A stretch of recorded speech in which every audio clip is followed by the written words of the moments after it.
I think welcome everybody. This panel is about introducing history, or courses about to introduce history. And we have a sort of interesting model today. We originally had conceived of this as a workshop, but that's not how it was scheduled. So we're gonna try to make this as kind of practical as possible by looking directly at syllabi and walking through the steps and the thought processes behind the syllabi that we all have created. And Drew, I think, is going to kick us off, right, by giving us a bit of an update about the Gateways project, which is one way of thinking about this, and has been a big leader with the AHA and thinking about introduction to history. So Drew, do you want to get us started? Jennifer, glad to be with you all. It's a small but mighty group, so that means that at any point in time, feel free to interject or let's turn it into a conversation. I pledged to Lendol and Natalie and Jennifer that I'd go like 10 to 12 minutes with a little bit at the onset, but then really turn it around to them or turn it back to them to go through sort of the walk through the syllabi and the discussion around the syllabi. So anyway, I'm going to do what I told them and you I'm going to do. I will share a few slides quickly to do this, but I assure you that I'm not going to do sort of like a death by PowerPoint thing. At least I hope not. Dan, you can be the gauge of that, right? So you can let me know whether I lived up to what I promised, right? But as many of you know, the work in history gateways and really the work that the Gardner Institute is doing broadly, and we're fortunate to do in conjunction with the AHA and History Gateway, is all about exposing both the issue and then mitigating unjust design in post-secondary education, and then focusing really on the things that we control within the design and delivery of education. Frequently, with and amongst my faculty colleagues, that's our courses, our curriculum, right? So when we see certain evidence and we become rightfully concerned and in some cases outraged about it, it goes back to, well, where can I do something about that? And that's in the courses that I teach or the programs of study with which I'm affiliated, right? And my courses are affiliated. So broadly, that's the issue that we're attempting to address. And I won't belabor this amongst historians, but I'll say, if you want to know how far it goes back, well, it at least goes back about 300, 400 years. I'd recommend you look at D.L. Stewart's work in Change Magazine recently, an essay titled Twisted at the Roots, that really traces it back to what is now the nation's, wasn't then, original colleges, and how those models and those who founded them still have influence today, right? And there's a lot of that has to do with unquestioned and unchecked design, which then makes it unjust design, right? So I won't belabor this. I'm amongst friends here. I know you're here because you get it, so you don't need the lecture from Drew. But I'm going to contextualize the work historically and did that. Now I'll contextualize the work within Gateway courses. For those of you, Dan can give this presentation in his sleep. As a matter of fact, I'm trying to avoid putting Dan to sleep with my presentation, right? So, but those of you who may not be as familiar with the History Gateways project, this is what happens when our organization, the Gardner Institute, began collecting evidence around foundational level courses. We define them as gateway courses. We didn't want to call them weed out or gatekeeper, right? Because they implied blocking. The gateway implies an entrance. But we started collecting evidence around gateway courses, probably going back all the way to 2003. But with the help of some support from a few foundations and some innovation we had going on here, we began to be able to actually track disaggregated student record level data around 2013. And shortly thereafter, around 2013, 14, I gave Jim Grossman a call, and Jim returned my call, right? So I will say there are other discipline organizations that we reached out to. The reason why we're embedded deeply in this work now with the AHA is not simply because I'm an American Studies historian, although I don't think that hurt, but largely because Jim answers his phone calls, right? Or at least returns his messages. So credit to Jim there. Then Emily Swafford got involved in around 2015, 16, said, Drew, when are you finally going to share this evidence? And so I did in Perspectives on History, but let me jump into it real quick. What we wound up doing, and this is Brent Drake, a colleague of mine is at University of Las Vegas. He's a Gardner Institute fellow. And I did is we collected evidence in foundational level courses from about 50 institutions at the time that we were working with. And with their permission and with their help, began to analyze broader rates of D grades, F grades, withdrawals for incompletes, and I's for failure. And we did around 8 gateway courses at the time. And we picked these 8, not because there was anything mystical, magical about them. Actually, there was. This is where it turned out to be 36 that got back to us. We're doing the most work around course redesign. So it was very much so based on who responded and where were they doing work, right? And you'll see these are the 8. I won't belabor this because I promised to keep it short, but you'll see the Intro US was one of the 8. You'll note that the enrollments varied to close to 100,000 students, 96,000 in their English composition writing course and about 92,000 in psychology. And then on the lower end, calculus. Intro US was just shy of 30,000, a little over 28,000 students across 34 institutions involved. Again, Emily, after she saw the outcomes, Emily Swafford from the AHA, really compelled me to share information. And I did with David Pace's blessing at an isodal gathering. I think it was in like 2015 or early 2016. And, broadly, what we shared in that convening got summarized into this May 2017 Perspectives on History essay. Titled Many Thousands Failed, with a nod to James Baldwin there, right? But, what we found is that on average, the rate of D grades, F grades, withdrawals and I's for incompletes was just below 25%. But what we also found for African-American students, it was nearly 42%. For Native American students, it was over 40%. Latinx students just shy of about 35 there. And then for white students, we found that it was actually the lowest, right? So it was lower than the course mean or the course average.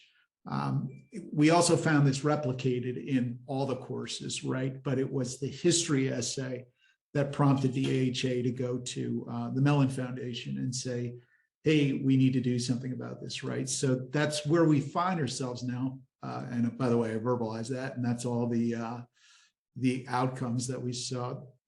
One big takeaway in this, and it's a nod here to W.B. Du Bois, of course, who wrote, I guess it was a compilation of essays in 1905, the history of the Soul of Black Folks, where Du Bois wrote about the problem of the 20th century being the problem of the color line. In recent essays, we have been writing about the 21st century manifestations of the color line, and the gateway course completion line being one of them, right? And, the big so what in all of this wasn't just that students of color, African-American, Latinx, Indigenous students were not doing well in Intro to US. It was that not doing well in Intro to US was directly and highly predictive of not being back a year later at the same institution. And other studies showed that that was directly predictive of not finishing anywhere. So often we see colleges and universities tout the most diverse class ever, right? But what they don't do is look at what happens in literally the introductory courses that students will take, right? So that's what compelled us to action around this work. And again, the AHA went to Mellon. I will say that the Gardner Institute, even if one of our co-founders taught the Intro US many years and was a history professor in the History of American Studies, the Mellon Foundation would have never funded the Gardner Institute in of itself, right? This is why a partnership with the American Historical Association was so important, because even though we had that evidence and we had some capacity to do this work with folks, we didn't have the imprimatur or the capacity that the AHA has, right, with regard to history educators. So, I like to think of this, for those of you that like Reese's peanut butter cups, is what happens when you bring peanut butter and chocolate together, right? It makes it that much better. And we've been able to do this work. Now, this work, I'll make sure we get these slides out to those of you who are here who, we'll get them to all of you. Some of you may actually want them, others, go ahead and hit delete if you don't, right? But this is a listing of the 11 institutions that are in the History Gateway project. 3 around New York City, 4 around the Chicago area, and 4 around Houston or in Texas broadly, right? And it also gives you a sense of the courses where they're doing course redesign and the number of faculty involved. So we have the 11 institutions with 30 unique courses. And to date, about just shy of 100 faculty involved in the course redesign work, right? Now, I cannot tell you all of them are involved in all of it all of the time, right? So, but it does kind of give you a sense of the scope of the work around attempting to identify, unjust outcomes, use evidence-based and equity-minded pedagogies in redesigning foundational level courses.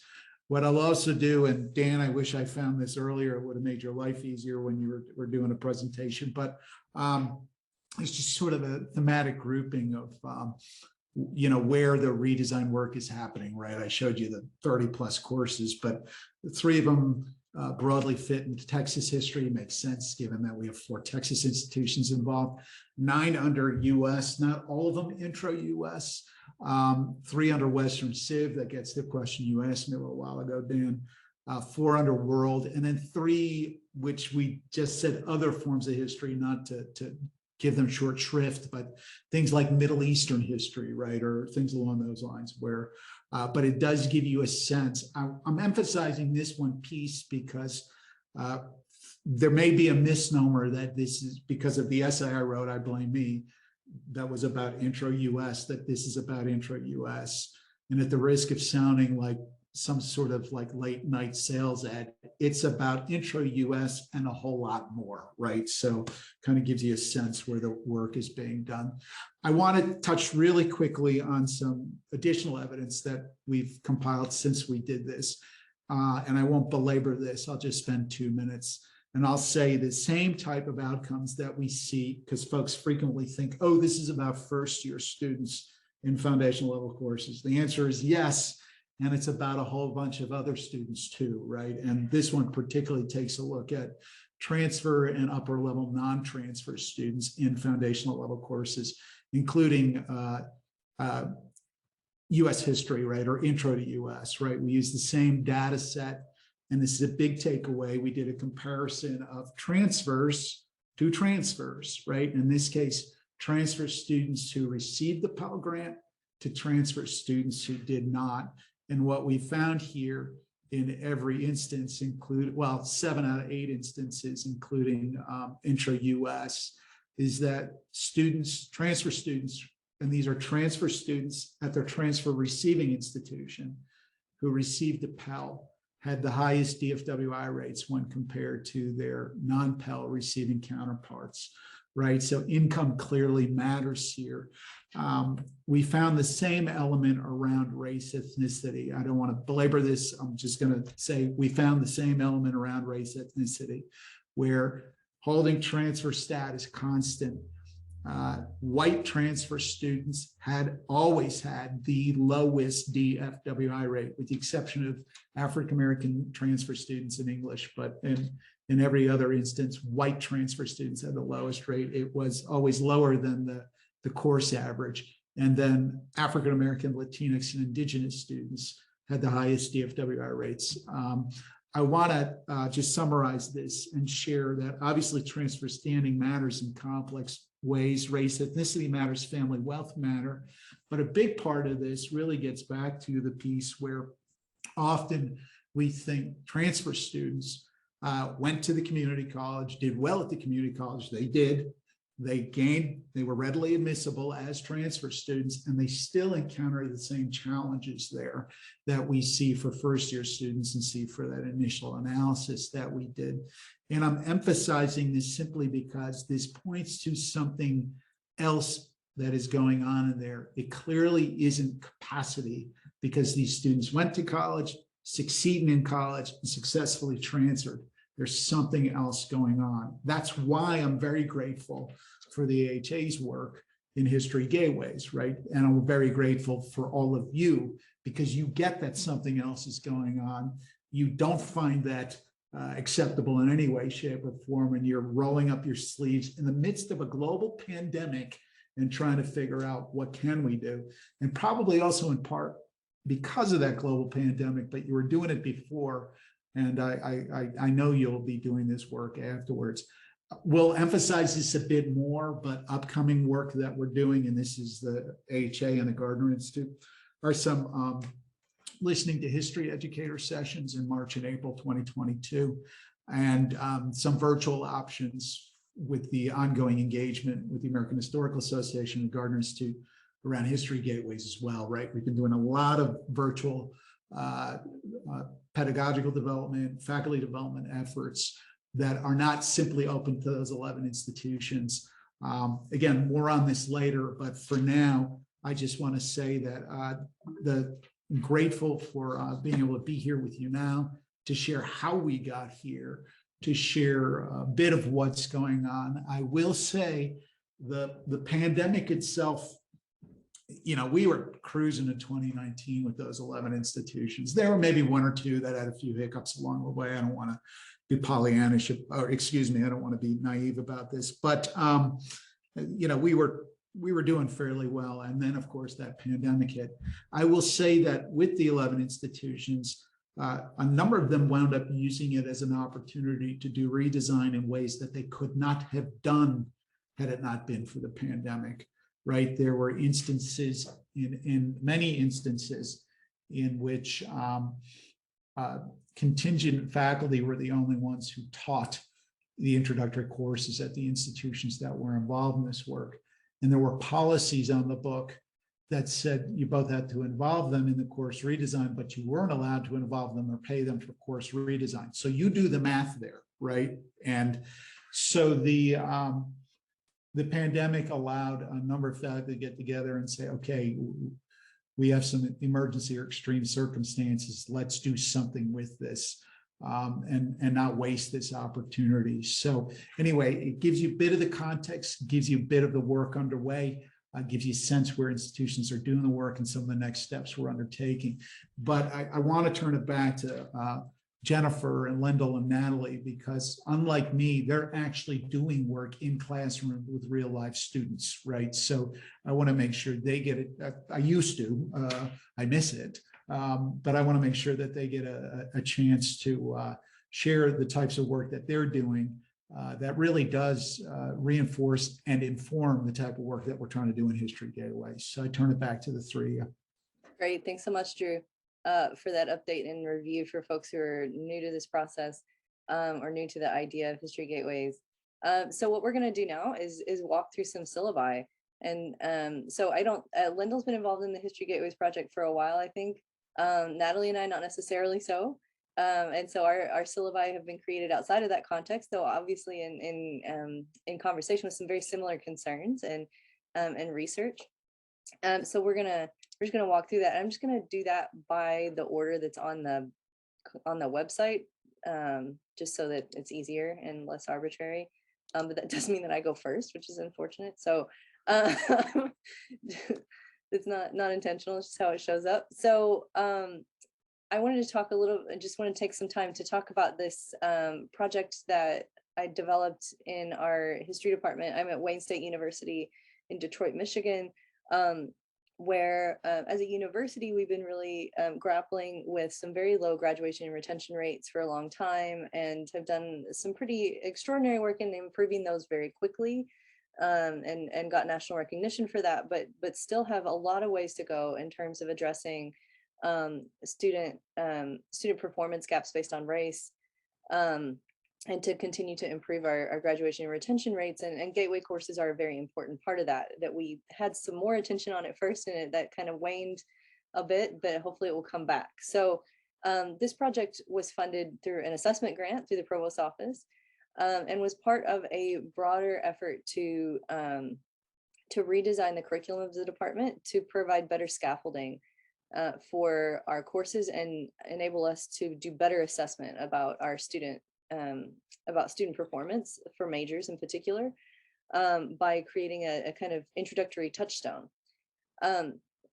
I propose to do this, and we've been talking about, creating a kind of intro to history course for a long time and had never quite gotten that up off the ground. So I propose to do this through collaboration with David Pace. Sometimes bringing in somebody from the outside is the best and only way to facilitate conversations about really challenging or thorny issues around pedagogy, right? Because the pedagogy can be very personal. It can feel very personal. Many of us aren't trained in it explicitly. And so sometimes having somebody from the outside come in and have a conversation or facilitate a conversation, particularly with such a lovely model like the decoding process that David has championed, it can be really helpful in laying that out. And so for context, we had a workshop with all the faculty in the department where David walked us through decoding, right? And particularly looking at the two courses we already had on the books, an intermediate historian's craft course that kind of introduced methods and historiography to students, and then a capstone course, and asked instructors to think about what the bottlenecks were, right? So if you're familiar with decoding, we'll put a link in the chat in a minute. Decoding the disciplines is a strategy that does exactly this, right? It asks you to think about the bottlenecks, where you find students facing challenges or not meeting expectations, and then thinking backwards, right? A bit about what's going on there and what, as instructors, we need to better do to clarify what our expectations are for students and what we're actually wanting them to learn, right? So we identified a number of things. One of the big issues was around students being able to, as you can see in the learning outcomes, right? The challenges that we identified are pretty closely aligned with the learning outcomes that are listed here. These are big learning outcomes, lots of them, right? But explaining the difference between primary and secondary sources, identifying historical arguments, formulating historical questions, identifying historical evidence, analyzing primary sources, applying strategic reading skills to secondary sources, demonstrating change over time, examining arguments from different cultural and historical perspectives, and discussing the politics of knowledge production in history. These were things that through our discussion seemed foundational and seemed like something that students had to be able to understand in order to, or had to at least have been introduced to in order to take the next step in an intermediate level course to do more of the sophisticated analysis that people were expecting and hoping for, and to talk about methodology, right? You couldn't really talk about methodology or historiography if people didn't understand the basic concepts. One of the things that we talked a lot about is the difference between implicitly addressing ideas and concepts and explicitly addressing them, right? And that, I think that's a big challenge in history, because it's something that as a profession, we tend not to talk about methodology as explicitly as some other disciplines, right? For some people it is a bit mysterious, right? We weren't necessarily taught methodology, we haven't necessarily thought it through. It might be intuitive to us how we do it. Some people talk about, some people, I think historians in general tend to be divided in two major camps, right? The storytelling camp and the kind of analytical camp. And so there's some challenges, right, in talking about what we do and the language that we use to talk about what we do. And so often when we talk to our students, we are doing that implicit teaching of historical concepts, right? And we do that through storytelling. And that's great. And it can be really compelling in writing a historical narrative. But in terms of explaining to students what concepts they need to understand and helping them develop those core historical thinking skills, it can be really challenging, especially related to what Drew was mentioning earlier about equity issues, right? Students who did not have foundational education or were not exposed to those things earlier sometimes are often at a greater deficit in trying to figure that out, right? It's less obvious to them. So one of the goals of the syllabus that we designed out of that conversation was to make the historical thinking skills explicit, right? And to make them directly connected to assignments. So there's a number of things that these assignments are doing, and they're quite a lot. the History Today assignment, right? Thinking about the relevance of history, which is something that we often grapple with, particularly in general education, kind of gateway courses, a primary source analysis, a reading importance exercise, getting students to think about how to read a text and what's the most important information versus other things, right? This is something actually that David did in a course that I was in with him that was really fantastic. An evidence worksheet, again, drawing on some best practices in the field and some great history pedagogy folks out there. A thesis argument evidence exercise, a narrative synthesis, and a history for the public assignment. And so there's, you know, the basic language, which is not helpful to go through here. But one of the things that that is really at the core of this and structured the organization of the syllabus was the idea that, you know, if we, so the idea is that this is a kind of model syllabus that could have different kinds of themes. So instructors could choose a theme and a time period and a location in different parts of the world and could teach this course, right? We don't, and that maybe surveys aren't the best way to teach students, to introduce students how to do history, that maybe we're asking a lot of students to cover such a large range of time. And it might be more challenging as instructors to help them grasp the kinds of key historical thinking skills while also trying to cover all that material, right? So the idea is that, you know, you might be able to do it, you might choose to do it in a large survey, but you might also choose to have a more kind of focused seminar. The goal would be that your subject would be able to cover some basic ideas. So you might have a core set of primary sources. In the first several weeks, you would talk about the foundations of historical thinking, right? Giving students some background about, you know, what are facts in historical reconstruction, what's continuity and change, context, agency, those key kind of historical thinking skills. And then moving into historical questions or historical problems organized around those big analytical categories in history, right? Gender, race, class, generation. You could arguably add others, right? Depending on what you teach. And then moving to historical analysis and interpretation. So, you know, that analyzing historical sources, analyzing primary sources, evidence, narrative, secondary sources, argument, thesis, whatever, right? Cause, consequences, counterfactuals, multiple causes, microhistories, comparative history, other disciplines, history in museums, popular history, digital history, right? Really the idea being trying to expose students to a wide range, right, of ways that historians communicate and the kinds of tools that we have at our disposal so that they can see how this work is done in a really explicit way and talk about the differences between these different modes of history writing and history research. Throughout the course or throughout the syllabus, you see sample readings. These are and activities. These are readings that are supposed to be kind of examples, right? So an instructor may choose to use these same readings. They might choose to use these and include additional ones that are more subject content relevant. They might choose to get rid of these altogether and use others that they find more relevant or up to date. That's totally fine. But, you know, the idea being that this syllabus provides a model that anybody could conceivably use to think about how they could kind of mobilize these ideas in advancing their own subject area and introducing students. So, you know, this, we're in the process of doing this now. I have been teaching this more or less in my African history survey course. And so you can do this with non-traditional intro courses. That intro course is an introductory general education course, but it's not in many universities, right? In many universities, an African history course would be a 2,000 or 3,000 level course. But I think, you know, African history is an excellent example, right, of something that brings a whole different group of students in who might not feel seen or represented in world history or US history for various reasons, and gives them something to hold on to, right, and to connect with. And so there's been quite a lot of interest from students about this and some good response.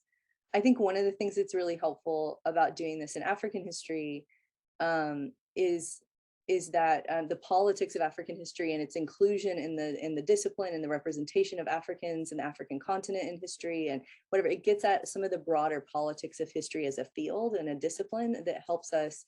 It really pushes us to break through some of the assumptions we might have about what history is and what it looks like to do history work. Africanists generally can't take for granted a lot of those things, and it's been very explicit for us from the beginning and continues to be today. So that opens a whole bunch of conversations about the politics of history that I think exist in every subfield, right? But are certainly more explicit in this case. So I'll stop there because I want to make sure that we can continue to share, but you know, we can make sure that we have opportunities to discuss at the end. So I think next is Natalie. Thank you. That is so fascinating, so interesting, and I'm so glad that I have access to the Google folder with the syllabus in it so that I can look at it myself. I did have a question. I wanted to clarify. We're going to go through, each of us go through the syllabi and then take questions at the end. Yeah, correct. Great. Let me just, let's see here. I'm going to share my screen.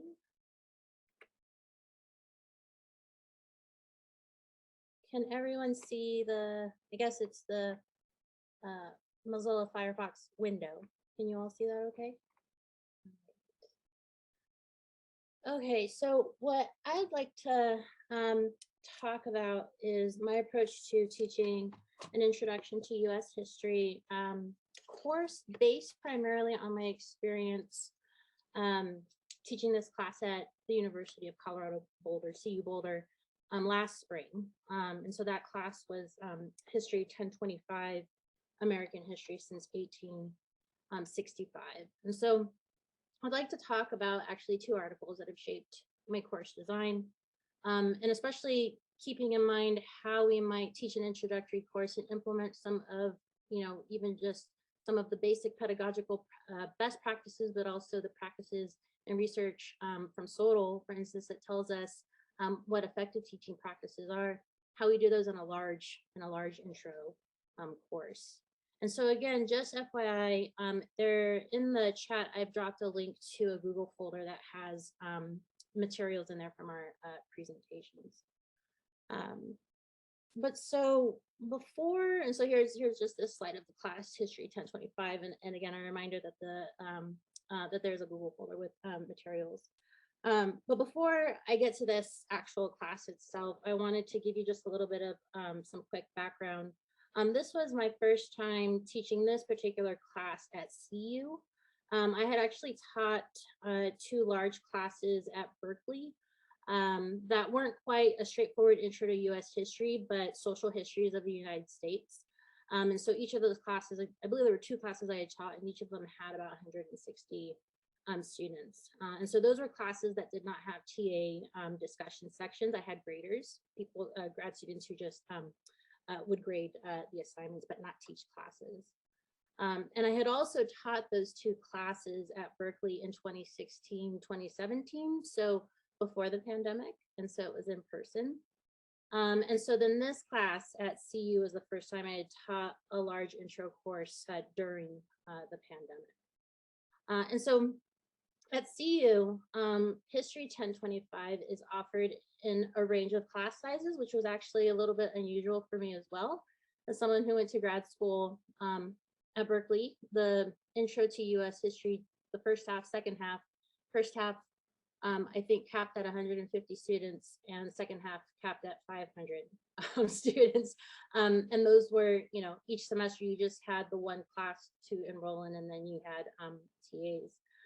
But so at CU, we depending, I don't know all the details behind how undergrad studies decides this, but it does vary by semester. And each semester there might be a range of class sizes for History 1025. So in one semester, we typically have one professor teaching a large section of History 1025. And when I say large, it could be anywhere from 900 to over 200 students in just the one class, with TAs teaching recitation sections.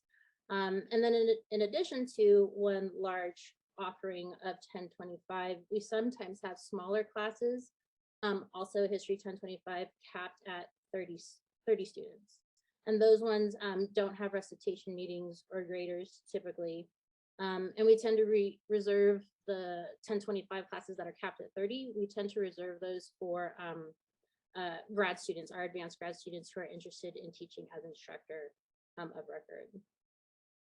But so just that little bit of background. So in the spring of 2021, when I was teaching History 1025, my class was capped at 90 students. And the class structure you see there consisted of a lecture and then 4 recitation sections.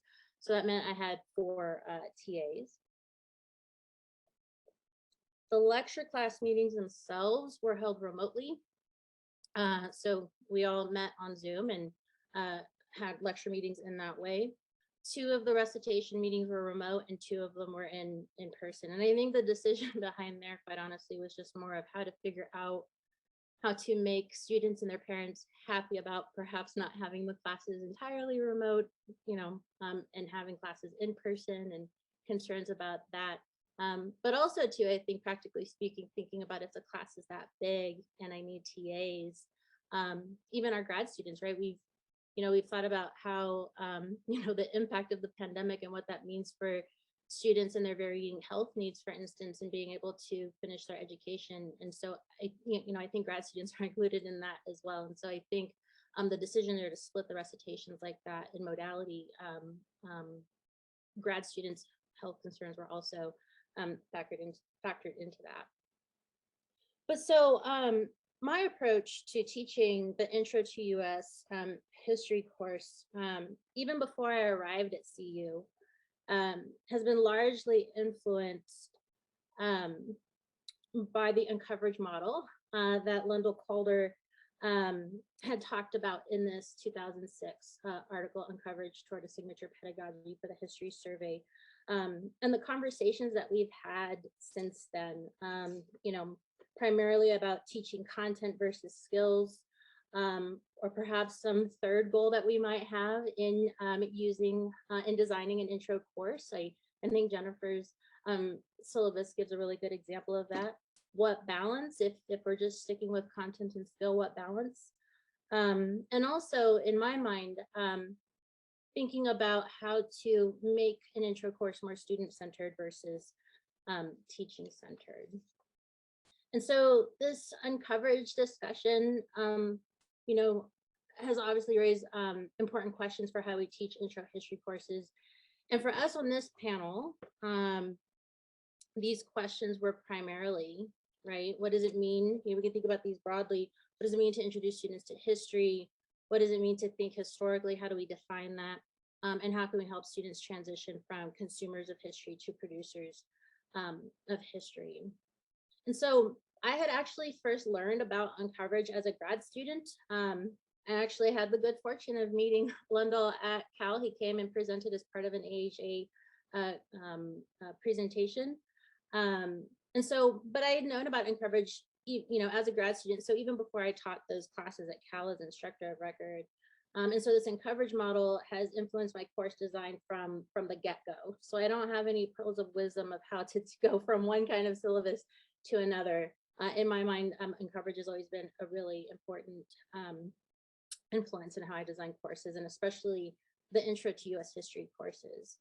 And so I found it useful, for thinking about what it is that I want my students to learn in an intro course, with these questions in mind, of course. But one question I did have, even as a grad student and as someone who had not taught as an instructor of record yet, and I'm sure Lendol has gotten questions about this before, was how do you implement the uncoverage model in a large class, right? Even of, just maybe 50 students, right? But certainly, of course, I'm thinking of the higher end, closer to 100 or larger. And so, I don't claim to have figured it out. And really just my goal here is to share with you how I've attempted to think about this question. And, of course, under the assumption that I'm going to continue to work on this in future semesters. But so for this question, about how do we implement, kind of the core ideas or address the questions that the Encourage model raises for us in a large class.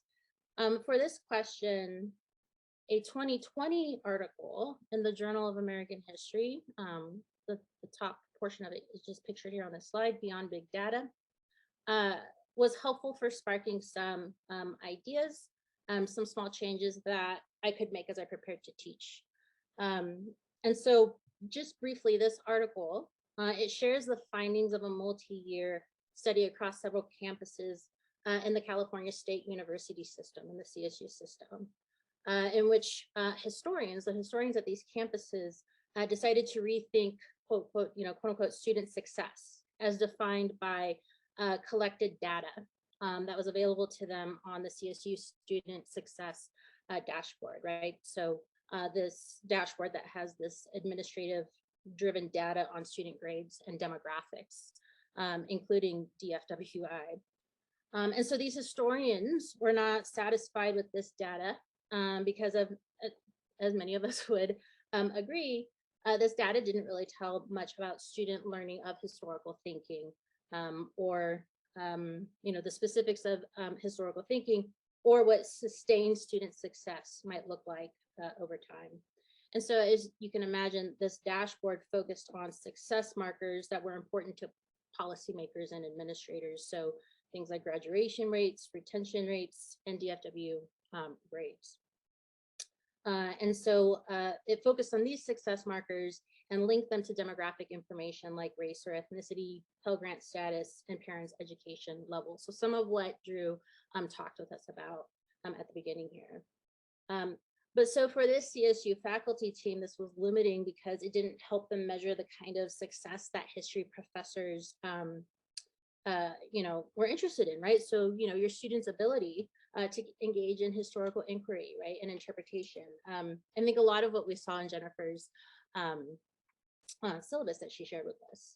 And so this CSU team designed a study that merged the demographic variables and the cognitive factors to define and measure a much broader and discipline-specific vision of student success.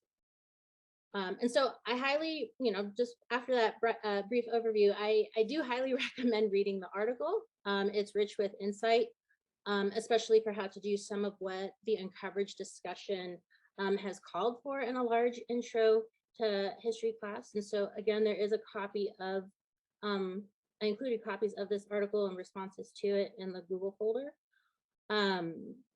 It also makes an important insight about equity, I would say, at least that our pedagogical methods, and again, some of us have already spoken a bit about this, so I'm really just echoing what's already been said, but that our pedagogical methods can have an impact on our DEI goals, right? So things as simple as scaffolding and formative assessment can positively affect retention, and that was actually one of the things that one of the key takeaways I took from the article.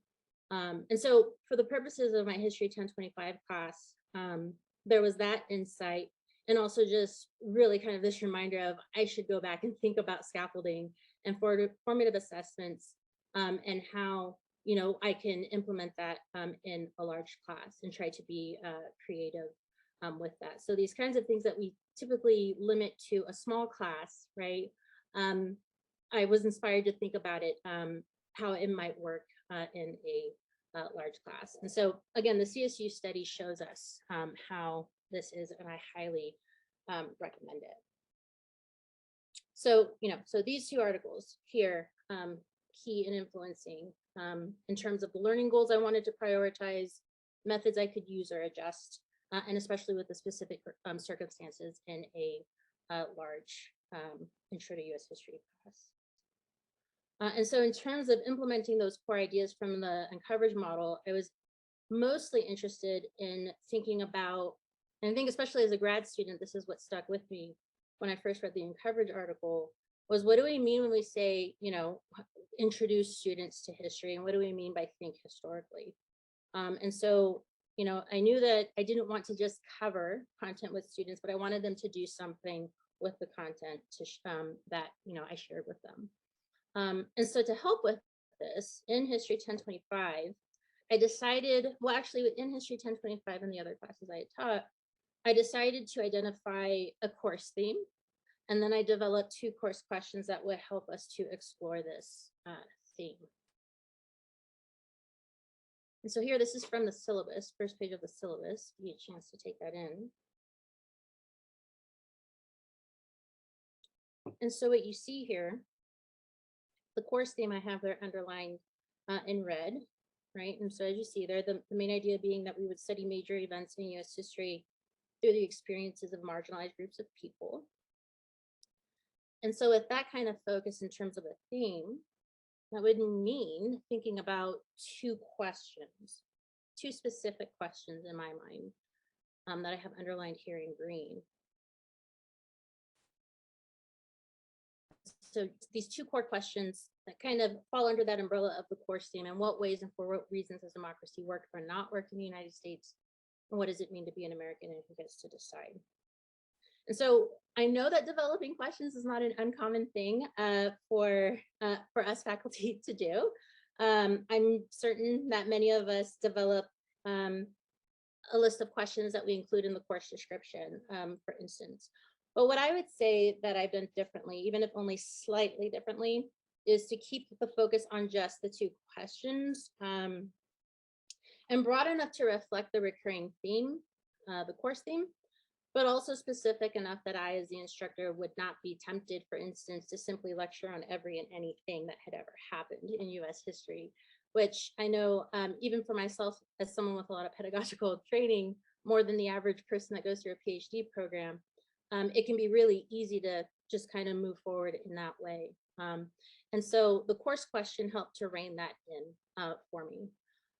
So, having the course theme and questions meant that I was giving us a concrete starting point for studying thinking about the past and studying the past, and also doing something with the past, right? Because these questions were meant for inquiry, were meant to give students a chance to practice historical literacy, which is, as you see here on the slide, underlined in blue, is the other goal that I described. So this course theme and the questions help me with these 2 questions here that in my mind have animated the Uncoverage discussion. Now, the article on the CSU study, again, inspired me to create these frequent opportunities for students to engage with lecture and then to produce, to practice historical thinking skills. And so I developed these weekly exit tickets. So on page 4 in the syllabus, and there in the yellow highlight is a definition I give for the students. Purpose behind the weekly exit tickets. And just these short assignments with questions to help them do something with the lecture material. And not just focus on the course theme and questions, but have really precise questions. And so you can read more about the logistics on the syllabus. Again, it's in that folder, pages 4 and 5. So I won't go over those details, but I did want to share an example of just one weekly exit ticket to give you a sense of what these questions were. And so I typically, try to develop questions for each lecture, or at least a key idea to help anchor the lecture to the course theme and questions. And in this case, to give a sense, give students some practice with and to help them with the weekly exit ticket. So here, what you see, this is, if you look at page 7 on the syllabus, this is week 3 here. We had 2 lecture meetings, one on race and American empire and the other on Chinese question in the American West. And so for the Monday class on race and American empire, I actually didn't have a question or a key idea for them. It was early in the semester. I don't think I was fully prepared then, but I did share with them the weekly exit ticket. And you can see here that it's highlighted there in yellow.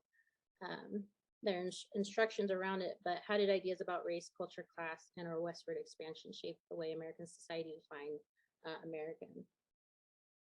For the Wednesday class on the Chinese question in the American West, I had a key idea, which you can see there on the upper left, and also a specific question about a primary source we had discussed, which you see there on the lower left. The question there was this image we had looked at called A Statue for Our Harbor, and it was in the WASP magazine.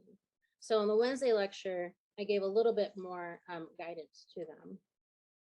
And so with these class level questions, I was trying to be a bit more specific because I wanted them to think deeply about the content or the primary sources, to think about evidence, as you can see with the one question there under check your understanding. But with the weekly exit ticket, I tried to develop fairly broad questions, but contained by the week. And in part because I didn't expect one correct answer. And so my hope was that the phrasing would encourage students to, be more selective about the evidence they chose to use and how they analyzed it for the answers that they came up with. And these exit tickets ended up, I ended up telling them and encouraging them to use them to write, for instance, the take-home exams that they had. Ultimately, and I did have one more thing I wanted to say, but I'm going to stop after just this last point. Ultimately, I think the weekly exit tickets were possible, and especially in a large class, because I had TAs. I think that, the CSU study, I still think, one was encouraging to me that I could do something like this in a large class. I still think that there's a lot to learn from it, and for different departments to think about as they design an intro to US history course. But I would be lying if, I, said that that was the only reason.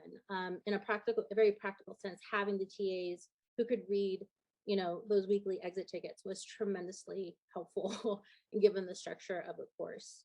If I didn't have TAs, then I would not have been able to do that, do this, or at least not in, the first 3 years of being on the tenure track, or in the middle of a pandemic and with the remote class that I was teaching for the first time. So with that, I do want to stop because I feel like I perhaps maybe have gone a little bit over, but again, happy to answer questions later. Great, thank you so much, Natalie. And yeah, if people have questions, feel free to go ahead and put them in the chat, and we'll get to them in the discussion later, or you can hold on to them. But Lendol, we want to hear from you. Hi, everybody. It's always wonderful to go to AHA and make a presentation about some research that you're doing. But it's a real thrill to be able to walk you through a syllabus. And to me, that's just a sign of how welcoming the AHA has become to teachers over the last decade, that we have a chance to do this. I'm going to tell you about my introductory history course. I teach it I teach 2 sections, fall and spring, at Augustana College. The sections have 30 students in each, so it's a total of 60 students I'll be teaching this course to at any given time. It's called Rethinking American History, 1877 to the present. This course has been 30 years in the making. When I first started teaching US History Survey courses right out of graduate school, I was a regular stand and deliver college teacher. Every class was a 1-hour lecture. The students read a textbook, they took a midterm and a final, and I believe I had them write one big essay towards the end of class. That's what this course was 30 years ago. As you're going to see here in the syllabus, it's evolved quite a bit since then. And today it bears no resemblance to the creature it was now a long time ago. I want to talk about 3 things in the syllabus. First, the learning outcomes that I set for students to perform in this course. Second, I want to show you the assessments I'm using to find out whether they can perform those outcomes. And then third, I'll show you the design of the course, how I teach to get them to do well on the assessments. So let's talk first about the learning outcomes. And like Natalie, my outcomes proceed for some big questions. Three big questions that we study in this Rethinking American History course are, what's the story of American history? When historians tell stories, how do we distinguish between plausible stories and dubious ones? And third, how does historical thinking help me as a human being and a citizen?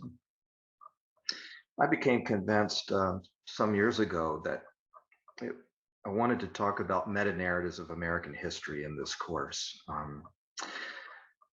In an article she published 2 years ago, Jill Lepore summarized my thinking on this matter. She said, just because we academic historians don't talk about meta-narratives to our students doesn't mean other people aren't giving them meta-narratives to believe in. And that's totally right. I believe Americans are starved for a new story or new stories to tell about the history of this country that makes sense of it. And two recent historical events make me believe this. The first is Donald Trump, because he had an incredible story to tell about American history that many Americans leaped to believe in, and that's his Make America Great Again narrative. And the other event was the 1619 Project, and the rapid adoption of that curriculum in schools and the positive reception of the project in many quarters just indicates how story-starved Americans are, and open to the idea of using stories to make sense of the American past. So that's the first big question in the course. And of course, historians don't believe all stories are equal. And so to avoid against a natural relativism that might result from teaching students that there are some great stories out there and different stories to make sense of the American past, I teach them how to think historically about stories so that they can separate sense from nonsense. And then this isn't just an academic exercise that we're involved in this course. I want them to know how this activity is going to help them as human beings and in their careers and professions and in their families. So those are the three great questions that drive the learning outcomes. And in particular, on the second question here, I want them to learn. I'm going to come back to those slides. These particular heuristics of historical thinking. Heuristic is a mental shortcut that experts use to do what they do. And the problem with heuristics is once we get good at them, we don't think about them anymore. And that's why historical thinking sometimes has not been taught in college classes or high school classrooms, is because they're invisible to us. And we just assume everybody knows how to do this stuff already. Well, they don't. So I, week by week, introduce students to new heuristics of historical thinking. And the ones I've identified as being appropriate for an introductory course are these: asking a good historical question and recognize good ones from bad ones. Learning how to connect between sources from the past, how to connect primary sources to secondary sources in order to test their value. Third, sourcing of documents, which sourcing has been called maybe the historian's most unique historical thinking skill that we practice and makes us different from people in other disciplines. They learn to form arguments using evidence, multiple perspectives, and finally recognizing that there's always going to be limits to what we know, so that we have to be humble about what we claim to know. And finally, narrative storytelling. I want my students to be able to both tell a story and to recognize a story when they see one.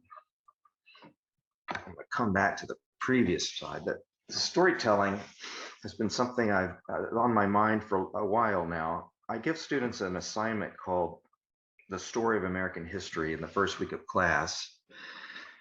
They have to tell a one-page story of the American past. 20 years ago, about half the students were telling what we call the glory story. It's a Freedom Quest narrative about the United States. And as you can see, that's the blue section of the chart here. And this is data I've collected from my students. I have now over 2,000 student-produced stories of the United States that they do before we do much teaching in my course. So this is just coming naturally out of their heads. 20 years ago, about 50% of them told a glory story narrative of the United States. I've gone 2 years now where not a single student had that story to tell, and not a single student was making sense of the American past along the lines of a freedom quest narrative. What's replaced it, you can see in the part of the bar chart that is gray or black. What's replaced it is no story, meaning the student writes a narrative that has the model of this happened, and then this happened, and then another thing happened, and then this happened, and then another thing happened, and it's just chaotic and it doesn't make any sense at all. It's just a recital of random facts and events that they kind of sort of remember from high school history classes. We call that the chaos non-story, and it's what most of my students tell here in this year. It looks like over 80% of the stories students turned in a non-story. So it's become important to me as an act of democratic citizenship to teach students to know what a story is and how to tell one. And in the course, I introduced them to 7 great meta-narratives about the United States. And here a student has made a meme for me that identifies the stories. They are the glory story and its opposite, what we call the gory story, where America's past is a litany of atrocities and oppressions, high ideals and mixed results, cycles of whatever, oftentimes war. Barack Obama's story of America, out of many one, and the people versus the elites. I'm not claiming that these are the only meta-narratives people have used to make sense of the American past, but most of the time when I encounter someone's story of the United States, I can fit them into one of these categories. Students come into the class thinking that history is the story of the past, and that the job of historians is to figure out what the single best narrative is to tell about it.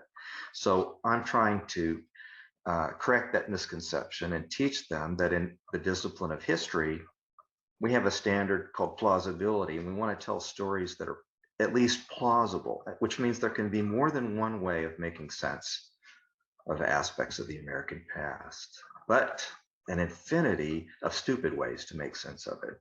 That becomes our mantra in the course. There's always going to be more than one possible way to make sense of the past, and an infinity of dumb ways.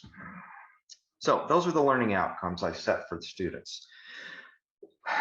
The assessments now look very different than from 30 years ago.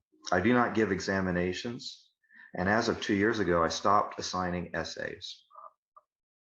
I stopped assigning essays after a 3-year study that I made with a research partner, where we examined sections where students wrote 4 essays over 10 weeks, and other sections taught identically the same way where they didn't write any essays. And we tested them for their ability to perform some of those historical thinking heuristics that are important in the course. And we were shocked to find that the students who wrote essays performed worse overall on historical thinking heuristics than the students who didn't write essays. And I invite you to read our article published a year ago in the Journal of American History, sort of laying out the research and what it means. But it makes sense in a way, because essay writing is a foreign activity for most people. And it just kind of gets in the way of them learning to think historically. It becomes a distractor. In terms of the equity matter, I think one of the reasons you have that high DFW rate for students coming from underrepresented groups or who are Pell transfers is that typically those students don't come from backgrounds where the essay is a known way of expressing oneself. And the more I looked into the history of student essay writing, yeah, everything's got a history, right? Well, the essay's got a history too. The more I investigated that history, the more convinced I became that there is no reason to be signing the history essay in an introductory course. So I dropped it. Instead, now I've gamified my course. To gamify a course means they do lots of activities and assignments, many of them low stakes, and they accumulate points over the weeks of the course. And you can see from the distribution pie chart here that there's a number of different kinds of activities that they do repeatedly. These include quizzes over the main points of the historians we read.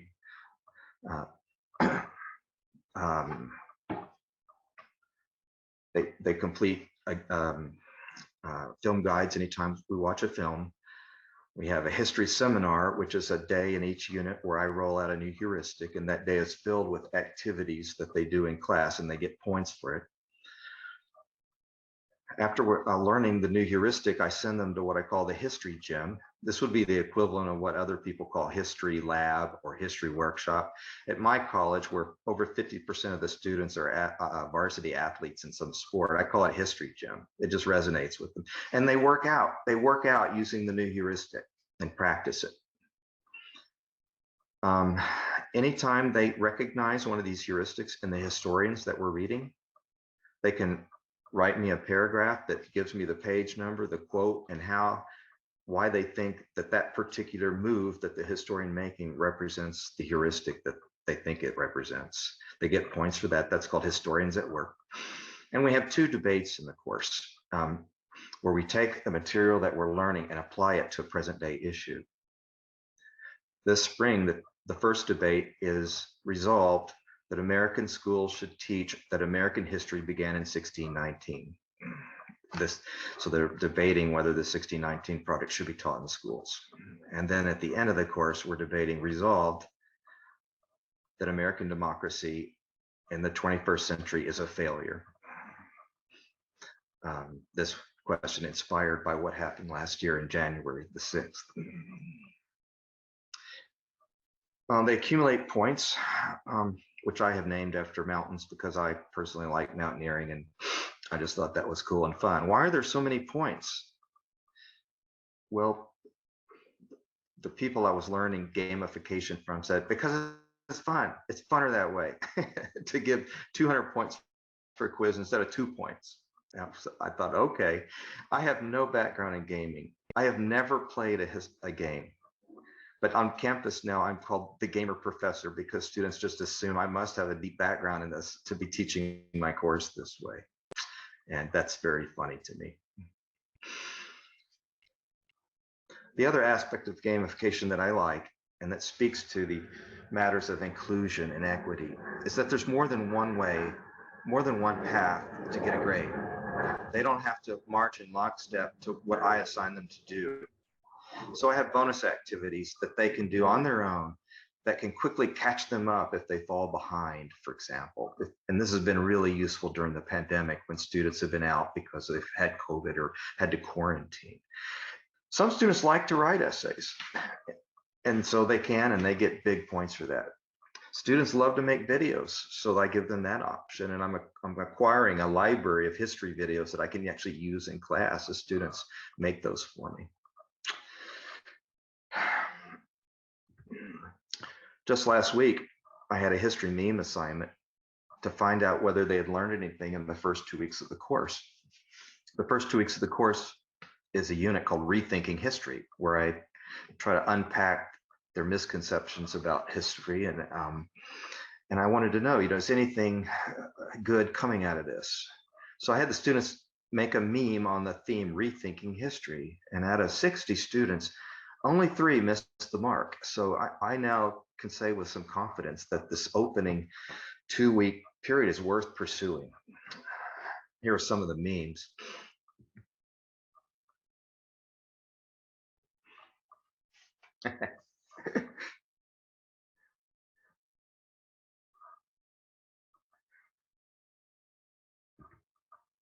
This is a history gym assignment for the sourcing heuristic. Now that I'm looking at it, it doesn't actually have the activity that's on the back side, and I don't have a picture of that, but I think in this history gym, they are to go to a chapter of a book I'm making called Uncovering the Story of American History, and they look at documents from some unit that we're in, and they have to provide terrible example of sourcing, as if they had never heard of this heuristic.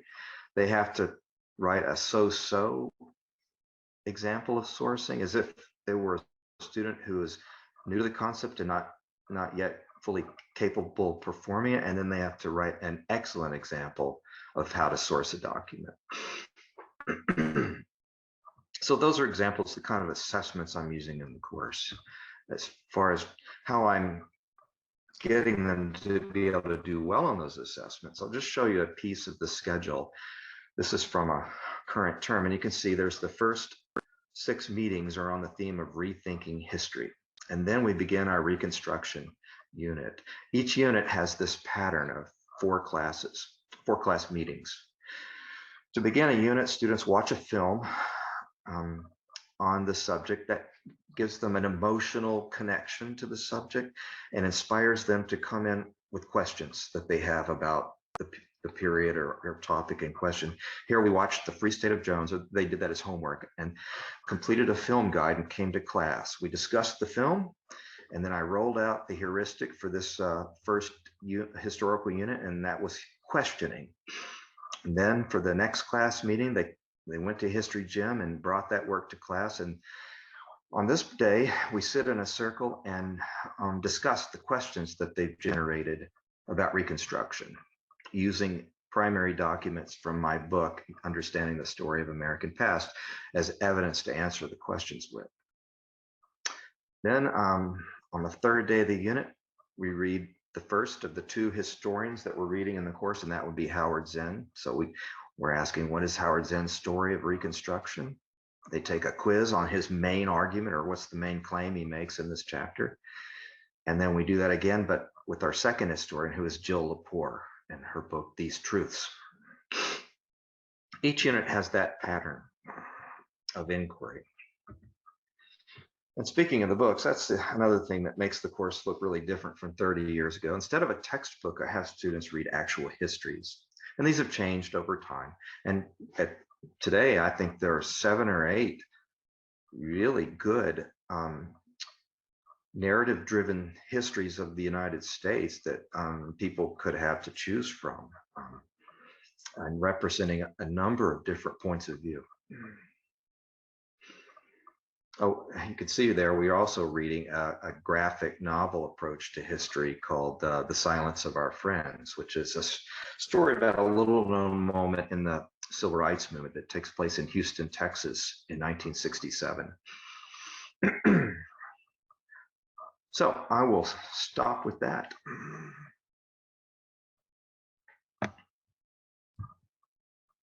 Great, thanks so much, Lendol.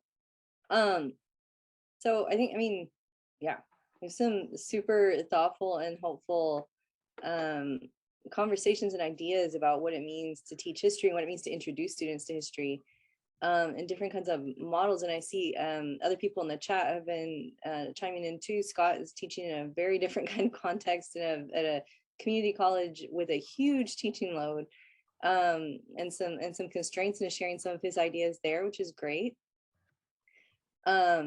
We have about 15 minutes left. We want to give an opportunity for people to ask questions or make comments. Scott, if you want to share any of the stuff that you've been sharing in the chat or talk more, we'd love to hear it, or anyone else.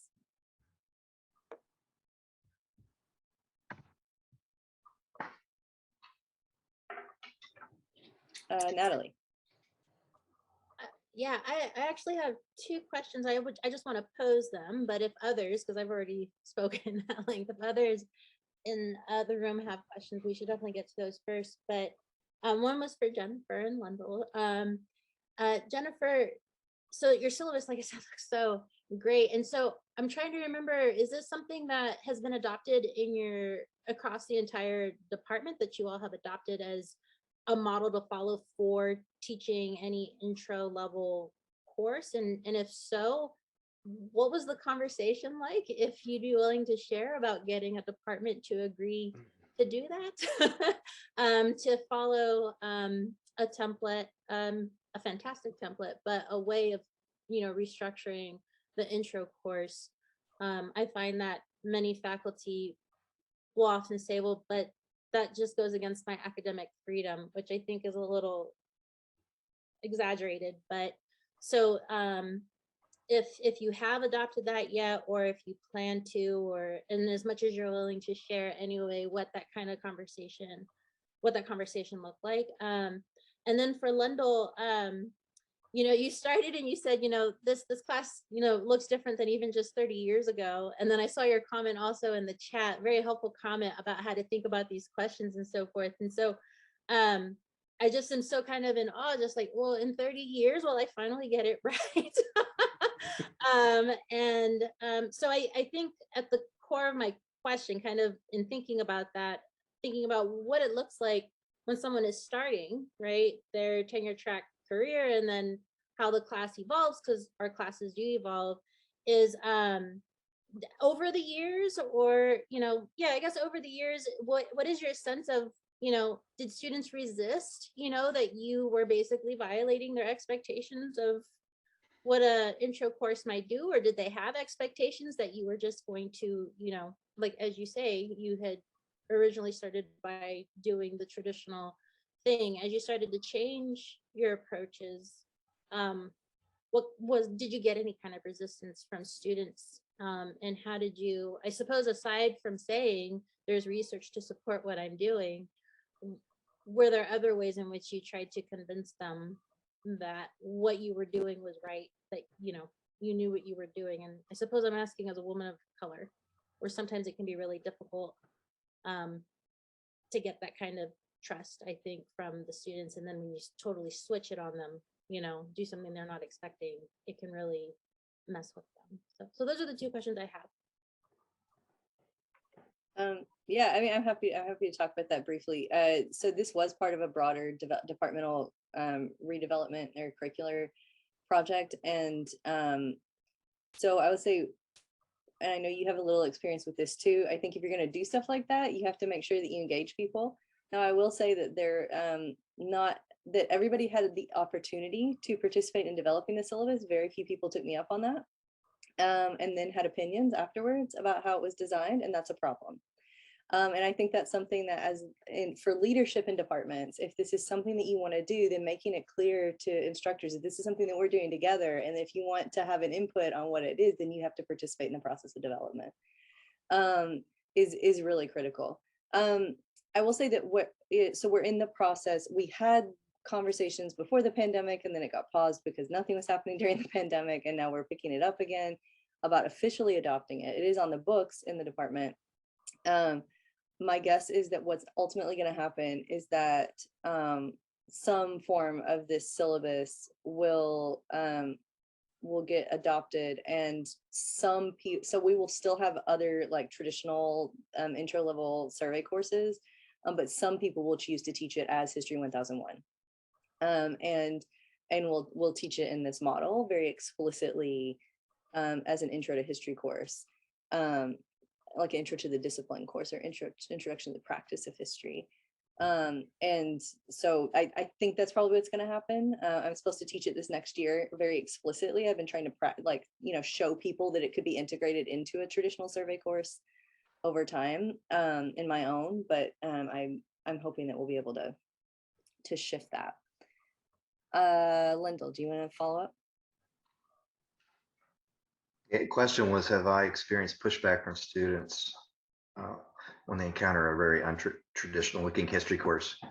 And the answer is no. I mean, students don't like textbooks. Students don't really like listening to an hour-long lecture. And when I say students, maybe if I'd done this where I started at the University of Chicago, maybe they would have pushed back. But I didn't. I was at an open admissions college when I started Rethinking, the introductory course. Students could not, it was clear after 10 minutes, they were all asleep. And I could not be a lecture-oriented teacher in that institution. And as far as Augustana is a fine college, and we have students running the gamut of abilities. And I've never had pushback there either. Like, for example, I've been asking students, what do you think of this gamification idea, since I started doing it 2 years ago, because I thought there might be some resistance to that. No, it's like 95% of them love it. And the 5% who don't just think it's too hard, it's too much work. I will say this though, the mistake one can make is to start redesigning a course and then not explain why you're doing it this way to students. And I think that the fact that I have 6 meetings on the theme of rethinking history at the beginning causes some of this would-be resistance to go away, because once they understand what history really is, then what we're doing makes total sense. Yeah, I would agree with that, Lendol. I do a similar thing, and it's really made a huge difference. I think I see Scott in the chat has said something else, or said something similar, that being explicit about what he's doing and why he's doing it has really helped in explaining and in getting students on board. The other too much work thing is an issue though. Yeah. Drew, sorry.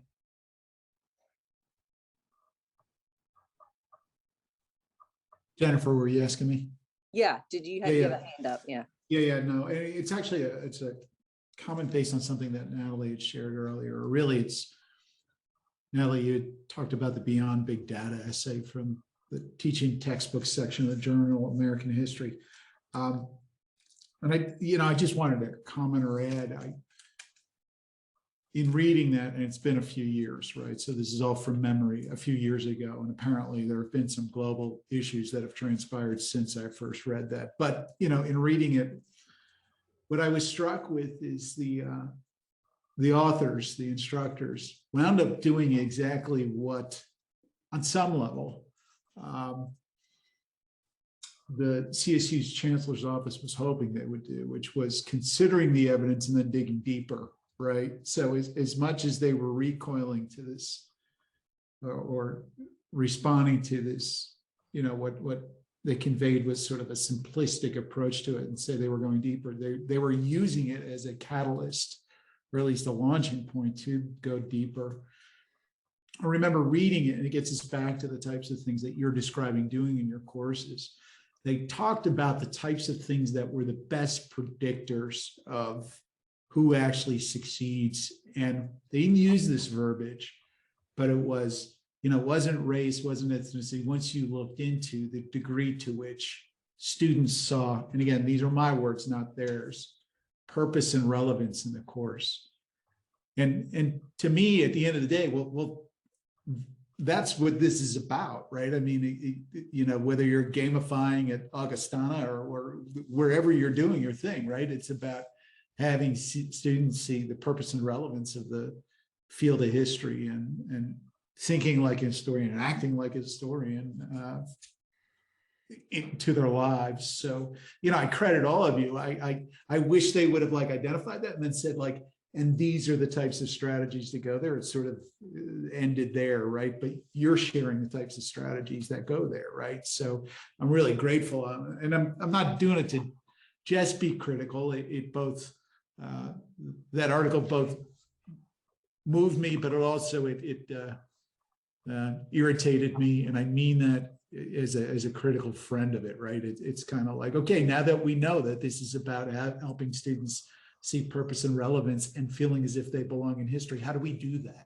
right? I mean, what are the strategies? So anyway, I digress, but just picking up on it just because you focused on it earlier, Natalie, and I agree with you. It's been one that's stuck with me.